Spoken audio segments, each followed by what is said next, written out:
Hi, my name is Ann Phelim. And I'm Phelim Scoop. And welcome to the Ann Phelim Scoop. It is 6.5 months into the 2-week flatten the curve lockdown. Yes. Phelim, how are you enjoying your pandemic, your 2020 pandemic?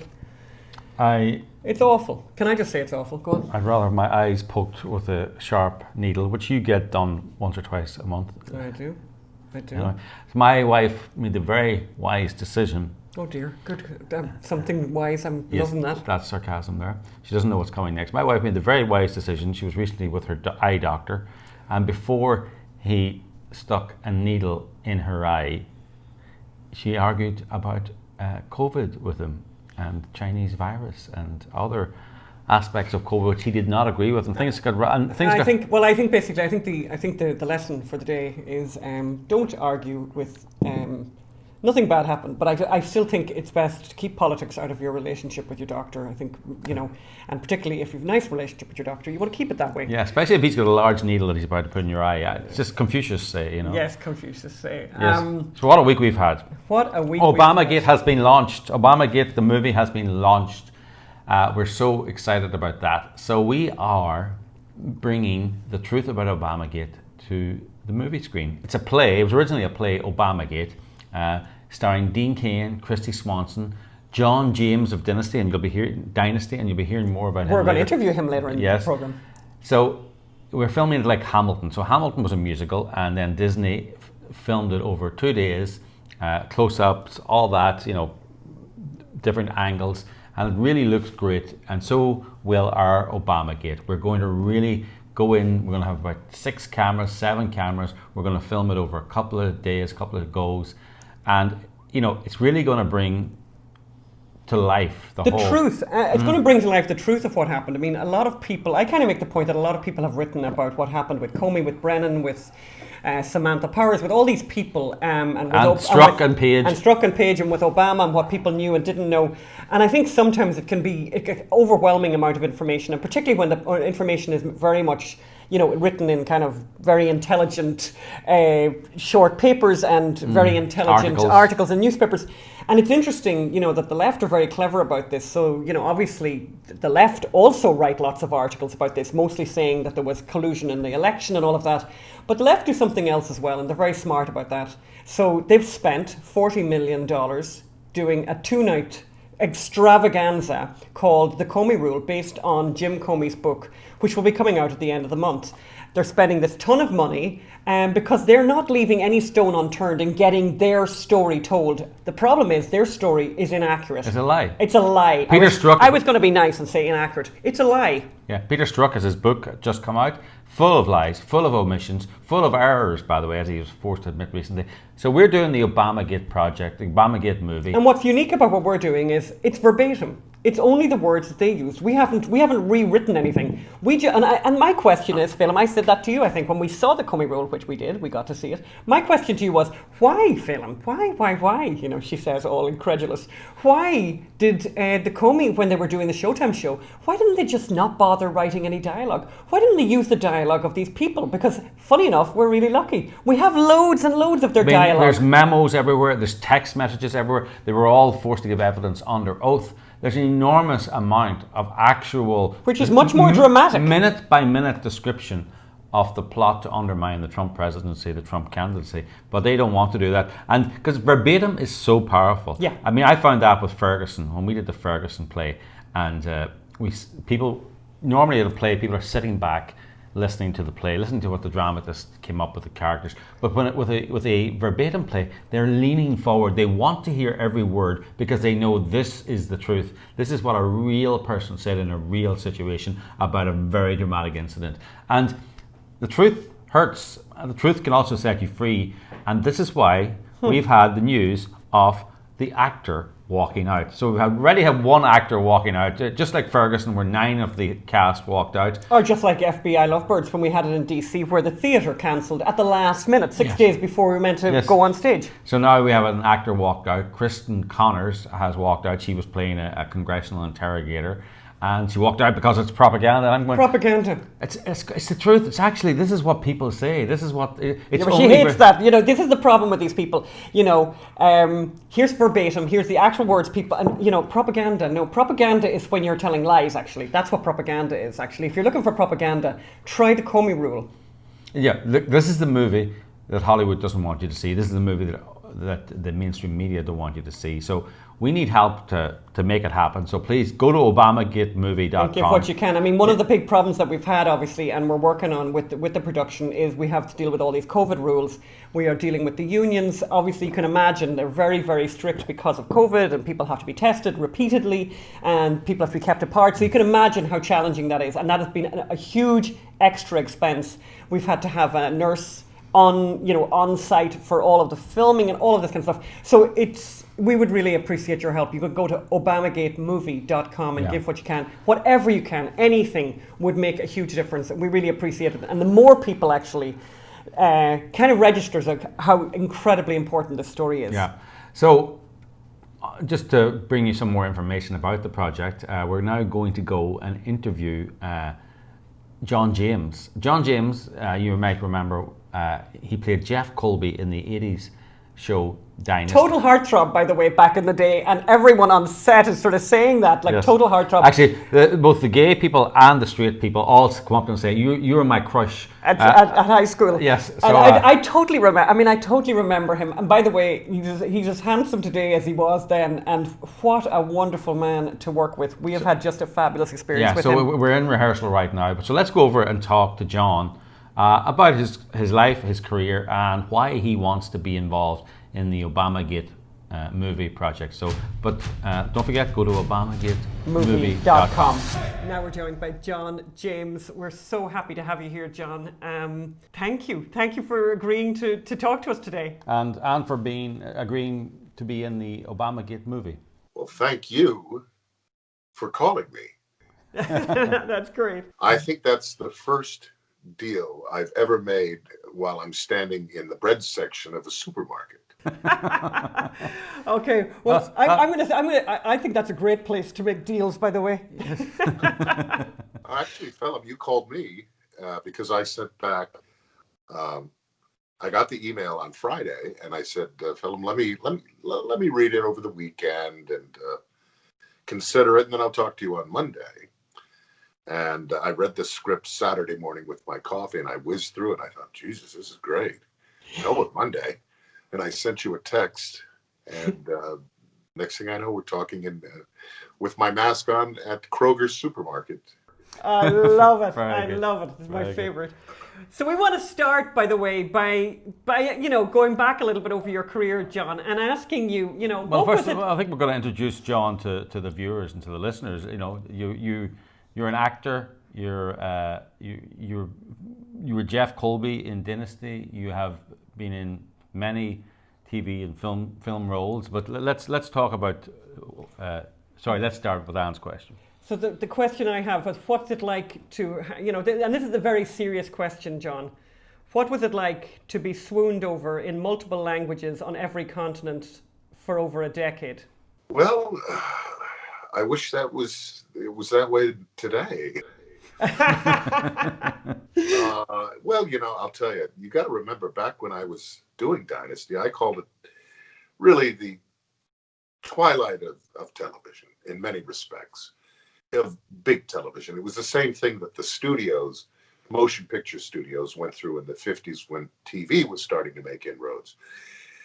And when we were in Dynasty, that was the 80s, and that's when I remember sitting in the makeup room laughing about a 24-hour news station or a 24-hour weather station on cable. Who's going to watch that? CNN. Who's going to watch the Weather Channel?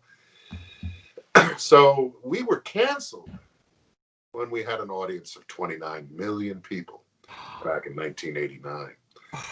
So in many respects, I liken it to being at the twilight of the motion picture industry in the 50s. We were at a transitional period when, not that it was getting any smaller, certainly the business is much bigger, but the audiences are fractured. So consequently, you don't have these enormous shows like we were in Dallas, and not only in this country, but certainly around the world. John, you were literally, it was like, so in Ireland, just so you know, there was Mass, and then there was Dynasty, which we called, just so you know, Dynasty. Dynasty, yes, of course. Das Right. Denverklan in Germany. The funny thing is, I have a very small Instagram account because I just started it. My daughter said, she's an actress, and she said, you really should get into the social media thing. And we were looking, I think that Dynasty is now playing in Ecuador because I have my number one country is Ecuador, and I have no idea. But just to give you an example of the impact of Dynasty, and no, it's not COVID because I've been tested so many times during the production. But anyway, I'm in Africa. I'm on the Serengeti during the middle of Dynasty. And Serengeti's out in the middle of Kenya. And these crazy expatriates from England who were running Little Governor's Camp came up to me and said, "Oh my God, we're so excited to see you. British Airways, they bring us tapes every week and we crank up the generator and we put it in our VCR and we watch the show." I said, "What?" He said, "Oh, yes. And tell me about Joan Collins. Tell me about Linda Evans. Is John Forsythe a really nice man?" And I'm here in the Serengeti listening to hippos and giraffes and lions roaring at night, listening to these guys. And he said, "By the way, we had another actor here not long ago. You might know him. He said he was a very big actor." I said, "What's his name?" He said, "Robert De Niro." Now, the point of the story is not that I'm bigger than Robert De Niro, but I get it. you had to go to a cinema. You had to go to the theater to see him. Television Huge. in today's internet and media comes into your home. Yeah. It's very accessible. And Dynasty was, I think at one point we were in 90 territories or countries or something like that. Well, it's amazing. I mean, it's like, and Magda and I were sharing on the set this week, Magda and I were sort of sharing, like, so Magda, as John has met Magda who's Wonder Woman, the child genius, we've a lot of names for her, all of them flattering. But Magda sort of said, like, she swooned over you in Poland as a young one. And I'm saying, well, yeah, me too in Ireland. And, and everyone I've told, like, I've got friends in France and stuff, and I mentioned you, and they're like, "Oh my God, I loved him." I mean, it must have been an extraordinary time. And I looked this up just to kind of, so you were on the first episode of Dynasty, right? And I think you were like 25. Am I right? Ann, I always ask myself, I think I wasn't even 25. I think it was younger than that. I think it was like 3 maybe. Not only that, I did the most episodes because the original Blake or John was George Peppard. And they fired George Peppard and hired John Forsythe. And then John and I, although I did spin off, and I did a show called The Colbys, basically Dynasty, and that was with Charlton Heston and Barbara Stanwyck and Catherine Ross. It was a tremendous, and Ricardo Montalban. It was a tremendous cast. Wow. Amazing. But what was it? So you were like, I'm just thinking, so you were a really young guy and this happens to you. So where were you in your life when this happened to you, when you got accepted, when they gave you this role? Like, where were you in life? Just auditioned. John Travolta was leaving the role of Danny Zuko on Broadway. My agent sent me there. And I went through this vigorous audition process. They gave me tickets and I thought, gee, I got a shot at doing this on Broadway. And they got me up, and I was the only man left, or only boy left at that time because I was younger for Danny Zuko. And they put me on stage with 6 other actresses. And I thought, oh, they're sizing me up. And they said, okay, we're going to do hand jive. And I went, oh boy, I didn't learn hand jive. Well, Phelim, I looked like someone who couldn't dance his way if his life depended on it. Oh, dear. I was doing this, watching them. Thank you, Mr. James. I walked out, went to a Burger King on Times Square, so dejected, so sad. And the following week, I met Joyce Selznick of the Selznick family, who was hired by ABC. And I walked into her office and she looked at me and said, "What are you doing next week?" I said, "Nothing." She said, "How would you like to go to Hollywood with me?" I said, "What? How would you like to go to Hollywood?" I said, "Absolutely." So on that flight, I was with Tom Hanks, who was flown out, and Tom and Ann Gillian, Donna Mills, who's married to Dan Aykroyd, Al Corley, who played Stephen, were all signed to holding contracts at the ABC television network, and that's what brought me to Hollywood. So those were my early days. And my, I don't know, my third screen test was Dynasty. Oh, wow. God. And so, I mean, what an incredible lifestyle change. Like, you went from, you know, living a regularly ordinary life, right? Ordinary. I lived in a cold water flat where my shower was in the kitchen. A cold water flat in New York means that water pipes only ran up on one side of the building. So I had the luxury apartment because I actually had a toilet in my apartment. If I lived across the hall, you'd have to walk down the hallway to the toilet adjacent mine on the other side of the wall. So I actually had a luxury apartment we called it the mole hole because there were two windows at the end of this long tube. And it was only as wide as the Castro sofa bed would open, and you couldn't walk around the end of the bed because the sofa bed was about that far from the wall. Wow. That's where I lived. So I came from nothing. So you went from that, though, you went from that, John, to living, like, where did you live when you came out here? Well, I lived very conservatively. I lived in a duplex in Hollywood until I could pay for my home.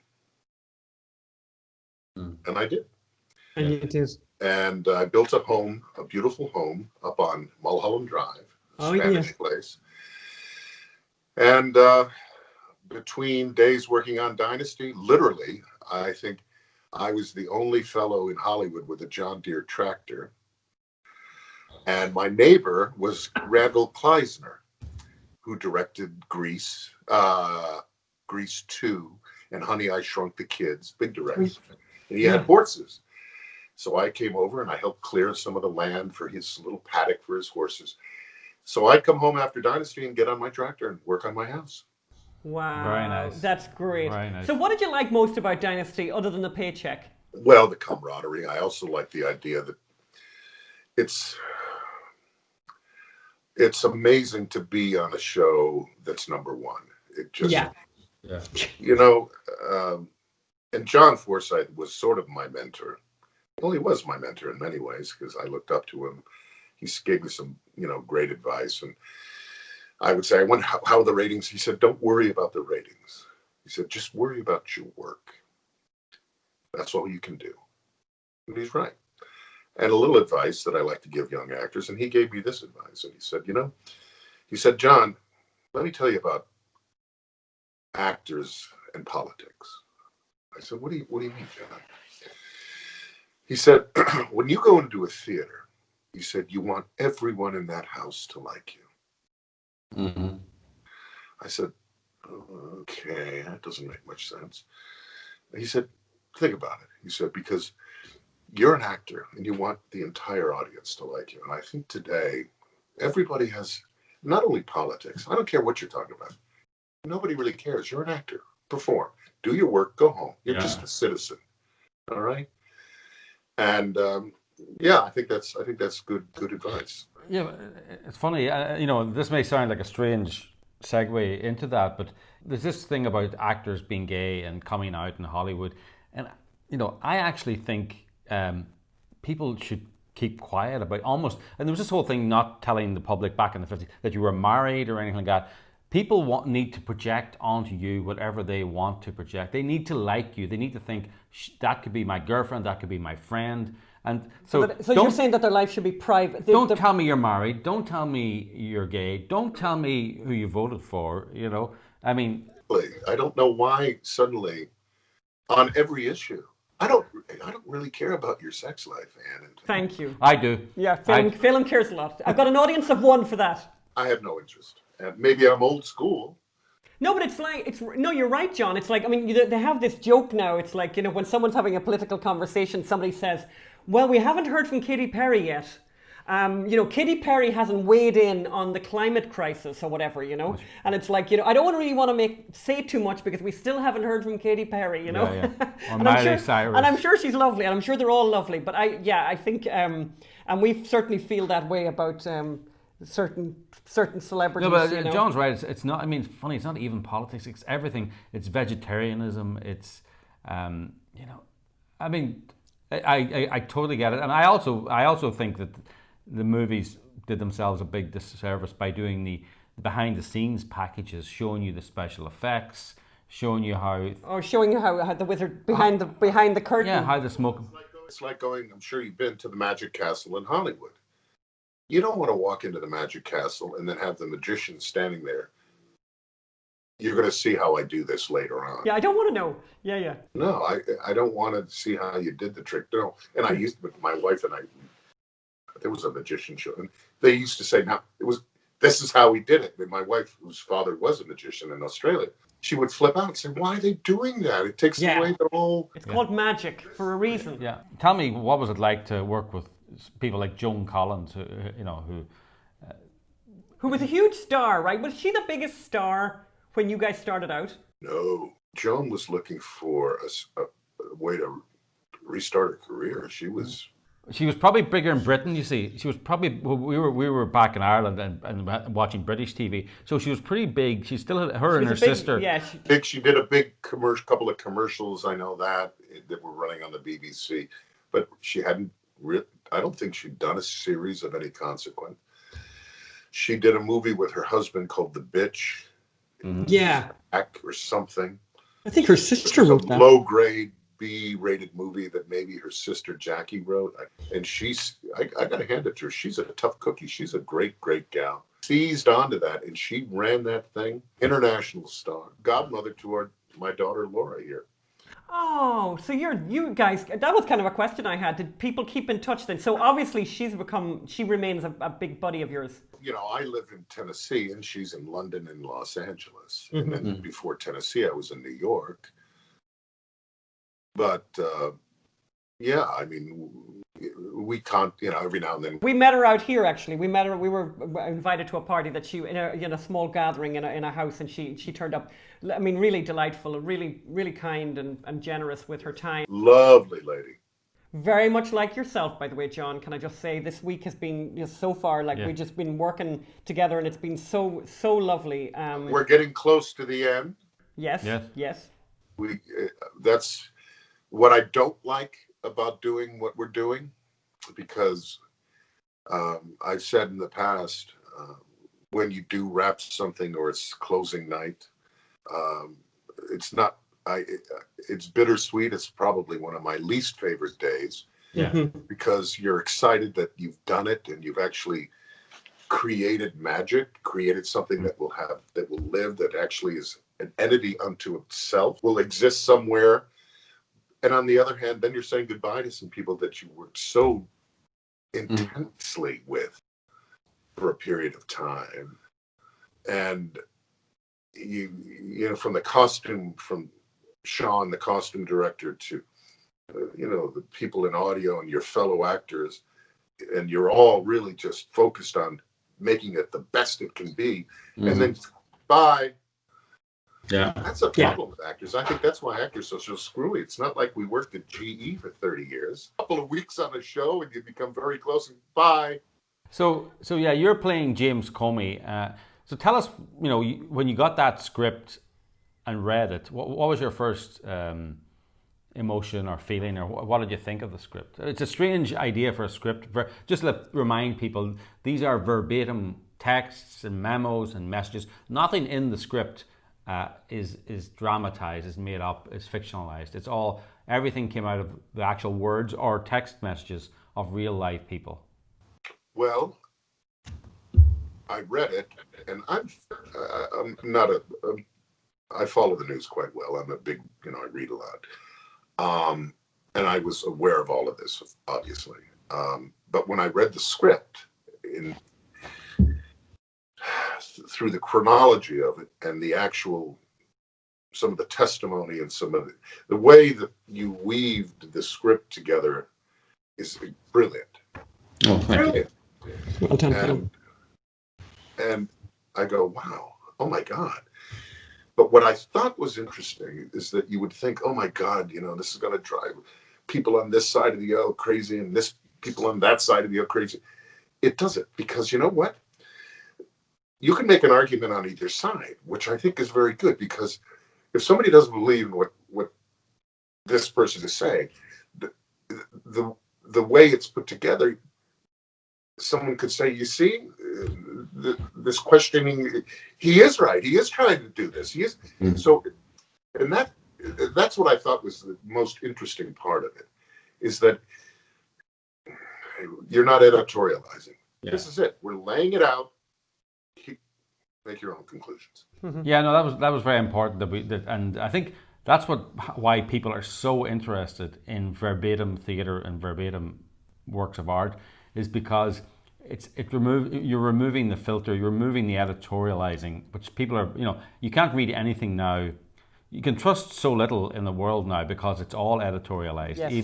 Even the news pages now are editorialized, and it's like, this is verbatim, and this is removing the filter of the voice.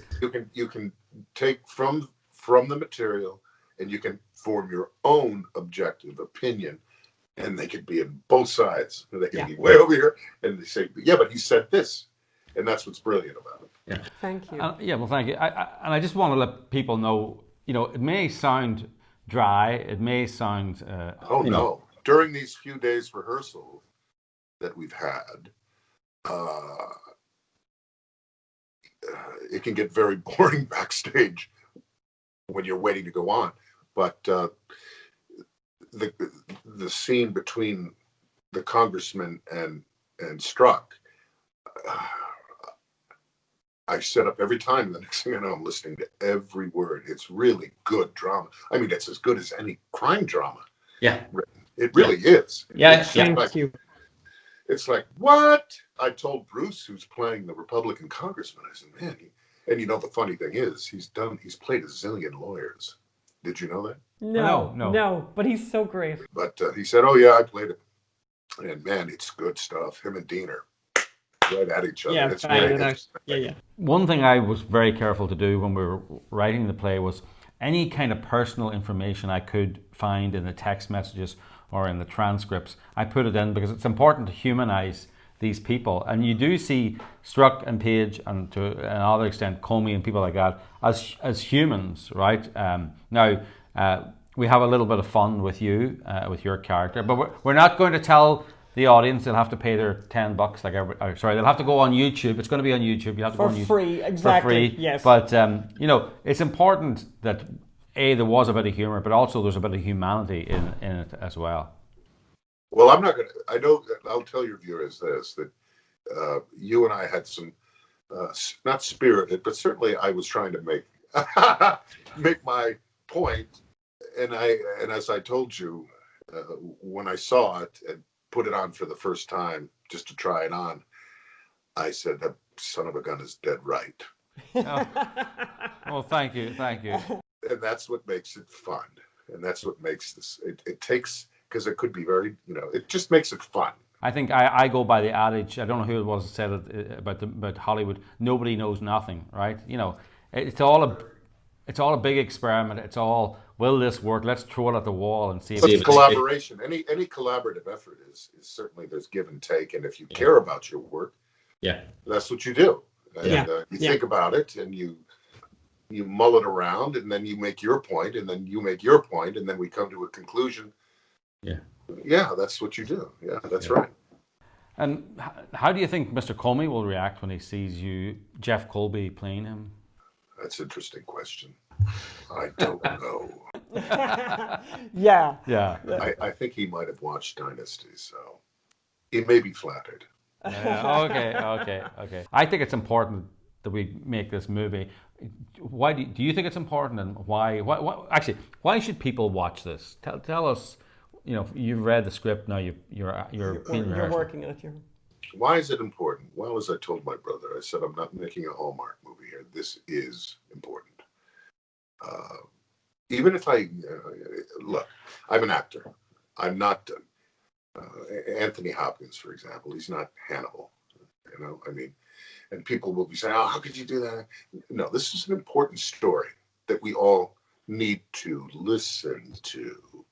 And I think people, when they watch it, they'll say, wow, this actually happened. We're in a 24-hour news cycle that I'm very well aware of and have been through with past projects. and people, this is important stuff. People need to listen and see, people are so busy, and just sit back and just watch this unfold. I think it's important. That's why I was so thrilled that you asked me, because as my brother said, he said, this is a real deal, man. This is an important thing. Well, thank you. God, it's so nice. We're so lucky that you decided to join the cast and that you've come out here, and we just love it. I want to kind of moving on from that. Yes. I wanted to ask you. So you don't live in Hollywood, but funny enough, we've been doing some of our podcasts about the fact that loads of people are leaving California, by the way, and moving all over the country. We just did a show where we went to Boise, Idaho. A lot of people have gone there. You're in Tennessee. Is it in Nashville? Is that where you are? I live outside of Nashville, correct. So why Nashville? Why Tennessee? Well, I moved from New York. One, I got tired of the weather. Two, I got tired of the just onerous taxes that were just descending on us, and it was just crazy. I've lived in California, so I was looking and I found Tennessee, and I went my wife, and Nashville reminds me of Los Angeles back in the 80s. It's booming. And great, there's just great restaurants. Hotels are being built everywhere. It seems that there's always something. Of course, the music business is there, but now we're starting to see some other media come in. Fantastic. And I like the seasons, but I don't like 20 below zero. Yes. Yeah. You like the seasons, but not the... Yeah. I got that. Lovely, lovely state. It's a beautiful state. No, it's kind of an interesting thing. So you're ahead of the gang. I mean, a huge number of people, obviously, everyone's leaving now, it seems like, to us. But we've got two final questions we ask all of our guests, and I know I sent them to you earlier. And one is, and of course, I don't know the answer to this, so most guests, we ask them, what's the recipe that they're famous for in their house? So are you famous for cooking anything for your family? Yes, my barbecued chicken. And I will give you I take... a Ziploc bag. I take cut up chicken, and I take wishbone Italian salad dressing, pour it in there, shake it up, and let it sit for 4 hours. I sear the chicken both sides, place it on the top rack, turn the temperature down if you have a propane grill, turn it down to 250, low heat, and walk away, and come back in an hour and 40 minutes. Just check it every now and then. And it will come out crispy, and moist inside. A lot of people, when they fry chicken, they go, oh, it's burning. Oh, it's burning. And the outside is all like kind of burned, and the inside is, well, it's sort of cooked. Oh, well, thank you. Salt and pepper. I love it. If you have a gas grill, it's basically 250 to 275, lower heat. And just walk away, come back and check it. You'll start to see it. It's just delicious. What's the name of the dressing? Kraft Italian, and it's got some spices in there, and it just makes a nice marinade. I love it. And then the last question we ask everyone is, if you could tell us about a piece of art that's important to you, that's inspired you, that's significant to you. Well, I'll see if you can guess. It's on Fifth Avenue. It's at Rockefeller Center. Do you know it? No. There's a statue, a bronze statue. Oh, yes. And what is it? Atlas? No. Yes, it is. Standing. That inspired me when I was a young actor. Going to the academy, and I hate to say it, but I'm an Ayn Rand fan. Which I guess is good or bad. No problem there.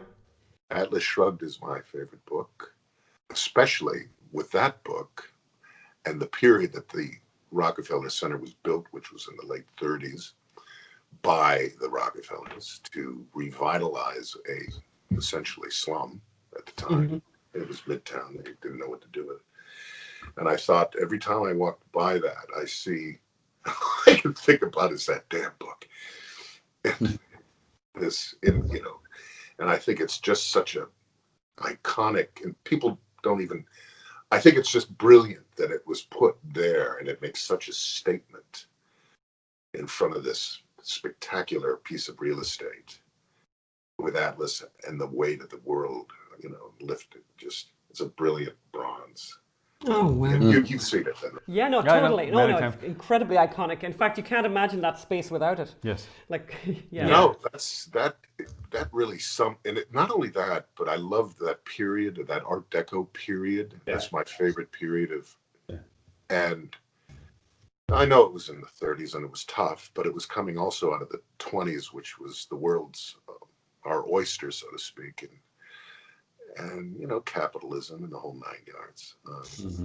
And it's just it's a very telling piece that, you know, people think it's so easy and, you know, capitalism, but the point is that you can see the struggle that it is to hold the world together. And even though it's in front of this spectacular building, because, you know, when they first built it, they couldn't find anybody to rent the place. Oh my God! Imagine that. Yeah, and the ice skating ring was only an afterthought. They didn't know what to do with the space. It's amazing, and how perfect it is now. That's of every piece of art, I always see that. I can see it in my mind today. Oh God! Well, thank you so much. Yeah. This was so great, John. We'll be talking to you, obviously, because we're still producing this and working on it. But thank you so much for your time. I'm a little nervous, but I think we're going to have a good product when we're done. I think so. I think so. Thanks so much, John. John, thank you. Thank you, guys. Oh, that was great. Yes. He's just what a wonderful person. And he's so nice too on set. He's so nice. He's the gentleman. Yeah. He's real old Hollywood, actually. You get that from. He's got that kind of. I'm a Hollywood star. Class. He's a class act. He's he's a class act from the moment he arrives till the moment he leaves. Just a great guy. So talking of class acts and then talking about the exact opposite of that. Yes. I watched Cuties on Netflix so that you don't have to. And in fact, even Phelim didn't have to watch it. Yeah. And Cuties. So you've heard about Cuties. You've heard about Cuties. So there's a recent controversy to do with Cuties, but there was a previous, about a month ago, when this film was first announced by Netflix about a month ago, there was controversy when the promotional material came out. Mm-hmm. So Cuties, by the way, is a French movie. It's a French movie. It's made by a Senegalese French immigrant, basically, and it tells the story of an 11-year-old Senegalese Muslim immigrant family who have arrived and are living in a project, in government housing in France, in Paris. The father is still in Senegal. He gets in touch and says to the family, I'm going to be taking a second wife. The mother is very upset about this. Amy, the child, who is the star of the film and who's on camera basically all of the time, is very upset about that. And in an effort to fit in, Amy joins a bunch of girls who are twerking their way into a dance competition. And doing a lot more than twerking. But I want to start by just looking back at the controversy that happened when the initial promotional material went out, and it's quite interesting how Netflix responded to it. So when the initial promotional material came out, this is how Netflix described. They had this we'll put that promotional image up now, the poster, which caused controversy. So that's the image you're looking at right now. And then they basically said, along with that promotional image, they said Amy, 11, becomes fascinated with a twerking dance crew. Hoping to join them, she starts to explore her femininity, defying her family's traditions.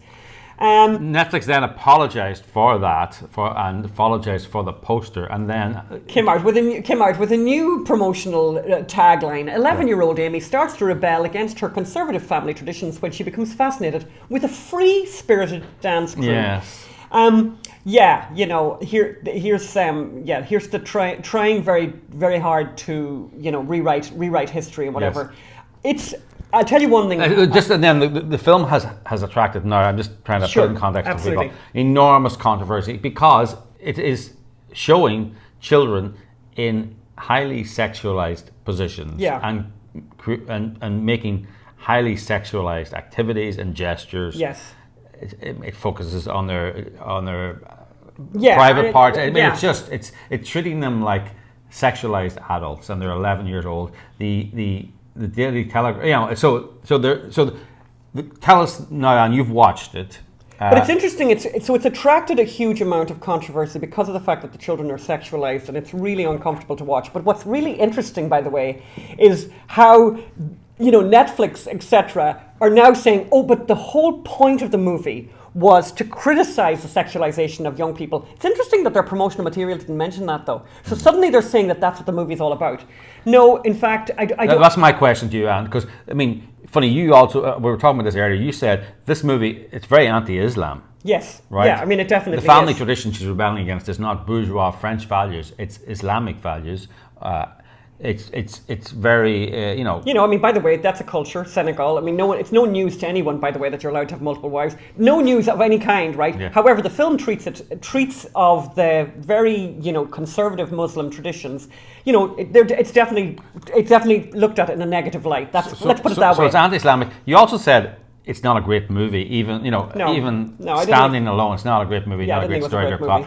But the core question is, does it, when it's showing children in highly sexualized and sexy and committing almost sexual acts, is it criticizing them? Is it criticizing that culture, or is it celebrating that culture? I don't think it's certainly, I didn't see anywhere where the film was saying this is a negative.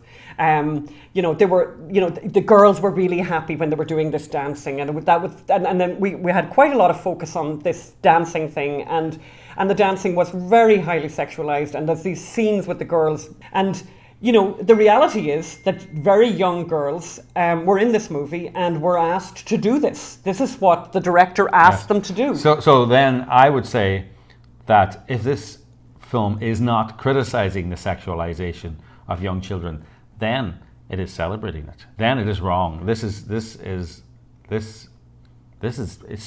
promoting, and I mean, you see that in some of the more honest or more idiotic reviews. The Daily Telegraph, a supposedly conservative paper in the UK, said, a shot across the bows to those who are afraid of a child's growing sexuality. And it's like, you know, there are laws to protect, and this is not a 15, 16-year-old precocious people. These are 11-year-olds. Yeah, like I'm a grown-up and I watched it and I was really uncomfortable watching it, and I didn't. You know, if they were trying to get some message out that, you know, they were trying to, you know, attack the culture of sexualizing of girls, they didn't succeed. You can't take that back, you know. But yeah. you made a good point, Philip, about. Well, I mean, I've always had this problem with child actors. Yeah, actually. We've often talked about this. You know, is it fair to allow children to act? I know some children really want to act, but it's really young children. Like, it's like, you know, I know parents say, "Oh, my child really wants to act. That was her choice," and it's a bit like wherever Scaredy Cat. You know, if I tell you that Scaredy Cat and Top Cat are vegetarian, they may not eat meat, but everybody knows whose choice it is. Yeah. And so these child actors, very young child actors, they may be up there acting and enjoying it, but everyone knows it's the parents' choice. So this is exploitative. Is not good for children. So, but one thing that we could recommend is on Apple TV.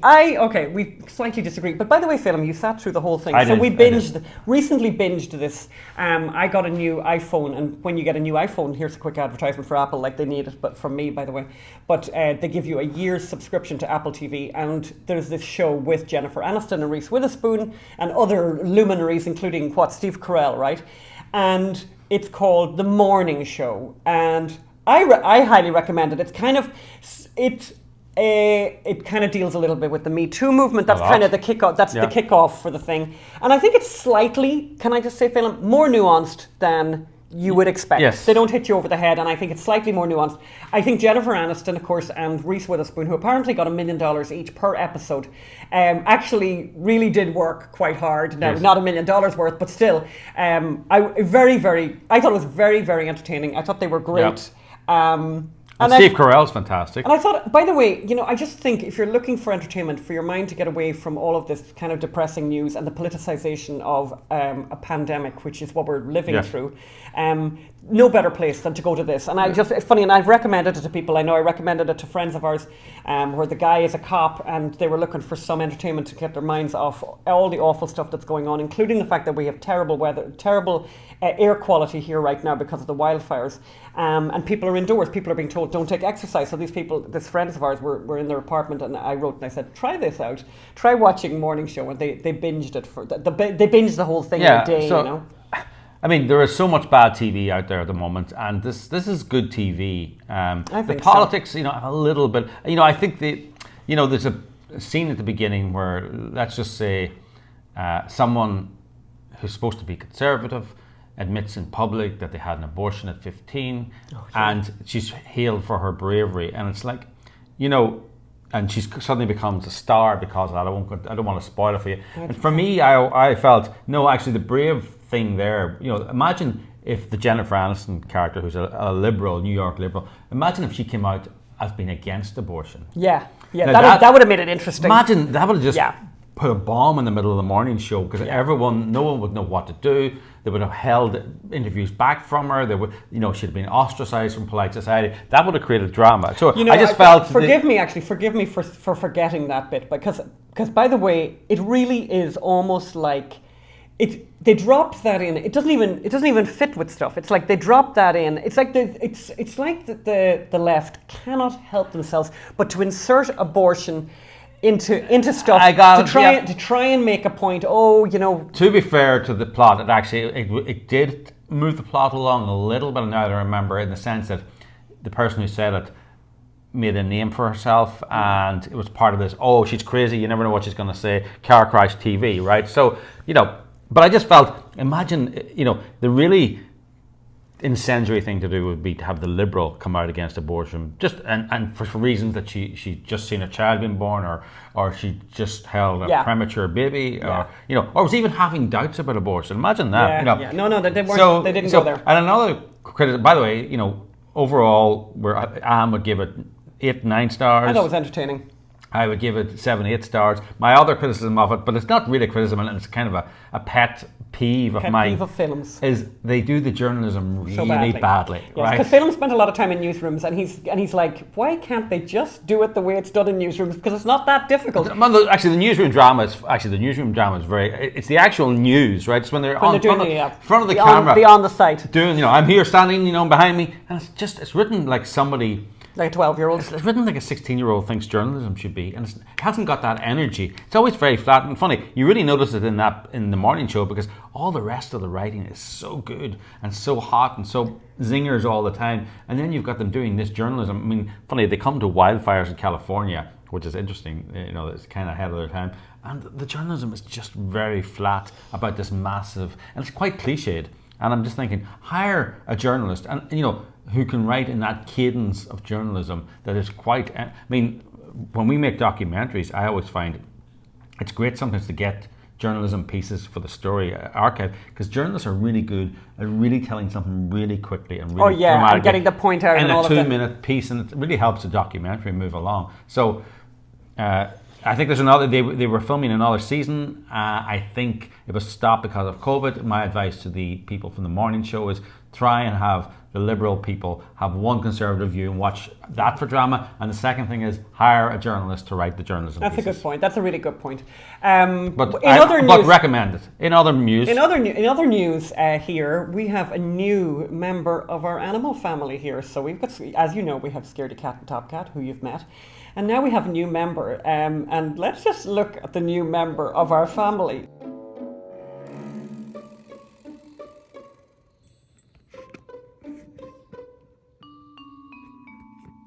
Yes, we have a possum now. You can see him there.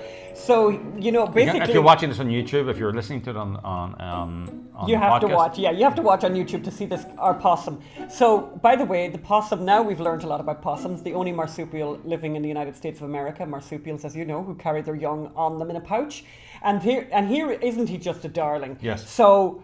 Phelim discovered him because we have an activated camera out the back, and so we started to see this guy with a nice long tail on him. So now we've actually started to feed him, and look at him having a bit of water there, and look at him having a bit of food, and with the big teeth on him, yum yum yum, munchy munchy munchy. Here's competition for you. We need to name our marsupial, our possum, because apparently I think he's going to stay here. People say he's living underneath the house. He's a vegetarian, right? I think he'll eat anything. A question for people: he's not going to eat the cats, though. I can confirm he eats cat food. He eats cat food. Yes. But apparently somebody, the next door neighbour we were writing to, who said that that he also eats carrion, yes. which, obviously that dead things. But he's not going to hurt a living thing. Well, except for insects maybe. We want people out there to say, is this a good thing that we have a possum here or a bad thing? Because we have no possums in Ireland. This is my first possum. This is our first possum. I've never seen a possum up close We before. would really like to get... So write to us on the YouTube channel or write to us in the comment of the Apple podcast thing. Tell us about whether it's right to encourage the possum, whether it's right to feed the possum, and give us a name for the possum. Please give us a name for the possum. And other thing, by the way, I just noticed, I didn't get to say this to you, Phelim, but we've had a few trolley type people on our Apple podcast comments. Writing nasty comments. And can you guys get in there, please? Leave a comment. And if you find it difficult, and by the way, it's quite difficult to navigate the Apple podcast place to find where to do the comments. And my advice is find the local 12-year-old, find any 12-year-old and say to them, can you help me find my way to writing a comment? And please leave us a comment and please leave us 5 stars. And I think leaving 5 stars is even easier than doing the comment, but please do both if you can. So I think, are we wrapped up for now? I think we're kind of wrapped up for now. So I always come off this podcast saying, and then think, I wish I'd mentioned that. ObamaGate. No. Well, don't forget ObamaGate Movie.com. Yes. John Jean. No, we've done everything. And Cooties. And yes, we've done everything. And Possum. So if you've got 3 tasks, go to ObamaGateProject.com. Give what you can. Anything. Help us fight back. Help us name the possum. And number 3, leave a comment on the Apple podcast or leave a comment on YouTube. Thanks so much. Thank you. See you next time. Bye. Bye.